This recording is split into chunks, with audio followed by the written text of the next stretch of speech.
ముందు నుంచి దూకుడు ప్రదర్శిస్తూ వచ్చిన వల్లభనేని వంశీ తనతో పాటు వైసీపీ ఘోర పరాజయం పాలయ్యాక కూడా అదే దూకుడు ప్రదర్శించాలని చూస్తున్నారు. ఓట్ల కౌంటింగ్ రోజునే గన్నవరం నుంచి బిచానా ఎత్తేసిన ఆయన తిరిగి గన్నవరం వస్తా సత్తా చాటుతా అన్నట్లు మాట్లాడుతుండడం కూటమి శ్రేణులకు మింగుడు పడడం లేదు. వంశీ అరెస్టు తర్వాత ఆయన అరాచకాలు గుర్తు చేసుకుంటున్న కూటమి వర్గాలు ఇంతకాలం తమ నేతలిచ్చిన అలుసు కారణంగానే ఆయన ఇష్టానుసారంగా వ్యవహరించారని ఆగ్రహం వ్యక్తం చేస్తున్నారు. ఎన్నికలకు ముందు టీడీపీ కార్యాలయంపై వంశీ నేతృత్వంలోని పలువురు వైసీపీ కార్యకర్తలు దాడి చేశారని, ఫర్నిచర్ ధ్వంసం చేశారని అభియోగాలున్నాయి. ఆ దాడి కేసులో వల్లభనేని వంశీ సహా మొత్తం 88 మందిపై పోలీసులు కేసు పెట్టారు. వంశీ 71వ నిందితుడిగా ఉన్నారు. దానికి సంబంధించిన ఆధారాలు ఉన్నా ఇప్పటి వరకు చర్యలు తీసుకోకపోగా ఏకంగా ఫిర్యాదుదారుణ్ణి వంశీ బెదిరించి కిడ్నాప్ చేయించిన ఘటన అందరినీ ఆశ్చర్యపరుస్తోంది. పార్టీ కార్యాలయంపై జరిగిన దాడి కేసును స్థానిక ఎమ్మెల్యే యార్లగడ్డ వెంకట్రావు లైట్గా తీసుకోవడం, ఇక వంశీ పనైపోయింది, మనల్నేం చేయలేడని క్యాజువల్ గా భావించడం వల్లే వంశీ తిరిగి చక్రం తిప్పాలని చూశారన్న అభిప్రాయం వ్యక్తమవుతుంది. కోర్టుకి వేసిన తర్వాత కూడా మొన్న ఈ మధ్య ఒక ప్రెస్ మీట్ చూశాను. నేనేమన్నా భయపడతానా, కోర్టులకి పరువు నష్టాలకు భయపడతానా అని మళ్ళీ మాట్లాడుతూ ఉన్నాడు. అది మళ్ళీ సెకండ్ కేసు. ఏదైనా చట్టపరంగా ఖచ్చితంగా చర్యలు ఉంటాయి. 4 రోజులు లేట్ అవ్వచ్చు, కానీ దీని నుంచి తప్పించుకోలేదు. అంటే ప్రతిదానికి ఒక మార్గం ఉంటుంది కదా, మీకు తర్వాత తెలుస్తుంది, కోర్టుకు వచ్చినా తెలుస్తుంది. అందుకే రప్పిస్తాను కదా, ఇప్పుడు లేదు గ్రౌండ్ కావాలి కదా, రప్పిస్తాం. గన్నవరం రప్పించినాక తెలుసు.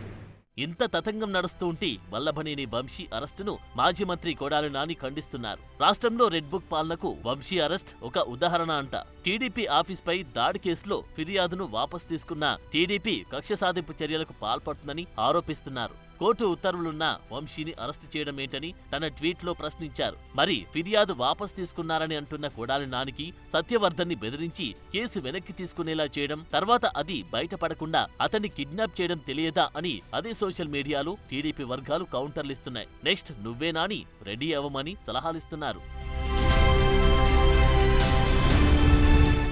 వంశీ ఎపిసోడ్కి సంబంధించి ఆయన అరెస్టు తర్వాత టీడీపీ ముఖ్య నేతలు మాట్లాడుతున్న మాటలు పార్టీ వారిని ఆశ్చర్యపరుస్తున్నాయట. వల్లభనేని వంశీ అరెస్టుపై మంత్రి అచ్చెన్నాయుడు స్పందించారు. పార్టీ ఆఫీస్పై దాడికి సంబంధించి అన్ని ఆధారాలు ఉన్నాయంటున్న ఆయన కేసు పెట్టిన వ్యక్తి దాన్ని ఉపసంహరించుకోవడంతో ఆశ్చర్యపోయారంట. ఖచ్చితంగా ఏదో జరిగి ఉంటుందని అప్పుడే అనుకున్నారంట. కంప్లైంట్ ఇప్పించాం, కంప్లైంట్ తీసుకున్నారు, రిజిస్టర్ చేయలేదు. అక్కడ ఎవరైతే మా కార్యకర్తలు ఉన్నారో వాళ్ళందరికీ అరెస్టులు చేశారు. ఈవెన్ మహిళను కూడా చూడకుండా, కళ్యాణ్ అని చెప్పి మీకు ఐడియా ఉంటుంది, నెలల తరబడి జైల్లో పెట్టారు. మేము వచ్చిన తర్వాత చట్ట ప్రకారం ఆ రోజు ఉన్నటువంటి కంప్లైంట్ మీద కేసు రిజిస్టర్ చేసి ఎవ్వరూ అందులో ఇంటర్ఫియర్ అవ్వలేదు, ఏం జరుగుతుందో కూడా అడగలేదు. ఎందుకంటే దానికి సీక్రెసీ ఏం లేదు, వీడియోస్ అన్నీ ఉన్నాయి, సీసీ కెమెరా ఫుటేజ్ అంతా ఉంది. అవన్నీ చూసి కేసు కట్టి పోలీసులు వాళ్ళ పని వాళ్ళు చేస్తున్నారు. 3 రోజుల ముందు నేను ఆశ్చర్యపోయాను. అసలు కంప్లైంట్ ఇచ్చినటువంటి వ్యక్తి విత్డ్రా చేసుకున్నాడంటే కోర్టులో నేను ఆశ్చర్యపోయాను. మనసులో అనుకున్నాను నేను, ఇది ఏదో ఒకటి జరిగి ఉంటుంది, భయపెట్టుంటారా, ఫ్యామిలీని చంపేస్తామని ఉంటారా, విత్డ్రాల్ చేసుకోకపోతే నువ్వేమైనా ఈ సమాజంలో ఉండవని ఉంటారా, నా మనసులో నేను అనుకున్నాను. కానీ బయట పెట్టలేదు. నిన్న చూసేసరికి కంప్లైంట్ ఇచ్చిన తర్వాత నేను ఏదనుకున్నాను అదే జరిగింది. ఎక్కడైనా ఉంటుందా, పార్టీ ఆఫీసులో పనిచేసిన వ్యక్తి, మొత్తం ఇష్యూ అంతా చూసినటువంటి వ్యక్తి కంప్లైంట్ ఇచ్చిన తర్వాత అందులో మేము అపోజిషన్లో అధికారంలో ఉన్న పాయింట్ గుర్తుపెట్టుకోవాలి, ఎంత ప్రెజర్ లేకపోతే, ఎంత ఒత్తిడి లేకపోతే, వాళ్ళ కుటుంబానికి ఎంత నష్టం చేస్తామనే ప్రయత్నం లేకపోతే ఆయన అలా ఒప్పుకోడు.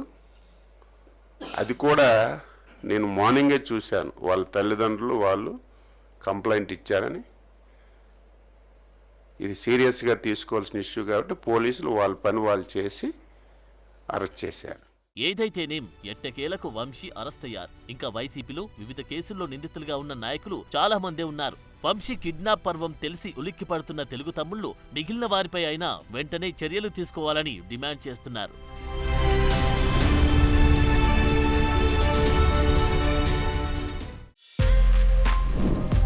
For more videos like this, subscribe Big TV channel.